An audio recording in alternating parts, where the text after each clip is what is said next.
Hello' guys, কি খবৰ তোমালোকৰ? আশা কৰোঁ ভালেই। আজি লৈ আহিছোঁ তোমালোকৰ বাবে এটা নতুন ভিডিঅ'টোত তোমালোকক মই আজি ক্লাছ 12ৰ অসমীয়াৰ আন এটা চেপ্টাৰ মূল্যবোধ শিক্ষা, এই চেপ্টাৰটোৰ তোমালোকক মই কুৱেশ্যন আনচাৰ দিম। তো ভিডিঅ'টো শেষলৈকে চাবা। ইয়াৰ পিছত আৰু এটা পাৰ্ট আহিব, পাৰ্ট 2, সেইটোও চাবা, কাৰণ নহ'লে ভিডিঅ'টো বহুত ডাঙৰ হৈ যাব ন, সেইকাৰণে পাৰ্ট 1 পাৰ্ট 2 দুটা ভাগত ভগাই দিছোঁ।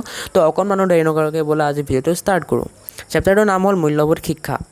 ইয়াৰ পাঠভিত্তিক প্ৰশ্নোত্তৰসমূহ হ'ল: ক, অতি চমু প্ৰশ্ন। প্ৰতিটো প্ৰশ্নৰ মূল্যাংক 1।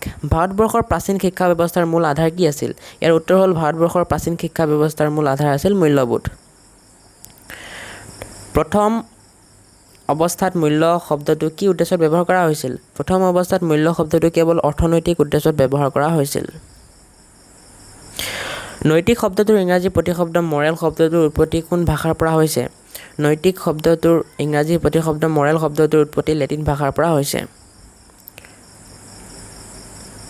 মহৰ্ষি টলষ্টয়ৰ মতে সৌন্দৰ্যবোধ কি? মহৰ্ষি টলষ্টয়ৰ মতে সৌন্দৰ্যবোধ বস্তুনিষ্ঠ নহয়, ব্যক্তিনিষ্ঠহে। ৰাষ্ট্ৰীয় শিক্ষা আৰু গৱেষণা শিক্ষণ পৰিষদে কিমানটা মূল্যবোধ চিনাক্ত কৰিছে? ৰাষ্ট্ৰীয় শিক্ষা আৰু গৱেষণা শিক্ষণ পৰিষদে 84 বিধ মূল্যবোধ চিনাক্ত কৰিছে। শ নম্বৰ চমু প্ৰশ্ন। প্ৰতিটো প্ৰশ্নৰ মূল্যাংক 2 বা 3। আদৰ্শবাদী দাৰ্শনিকসকলৰ মতে মূল্যবোধ কেইটা আৰু কি কি? উত্তৰ: আদৰ্শবাদী দাৰ্শনিকসকলৰ মতে মূল্যবোধ 3টা: সত্যম, শিৱম, সুন্দৰম।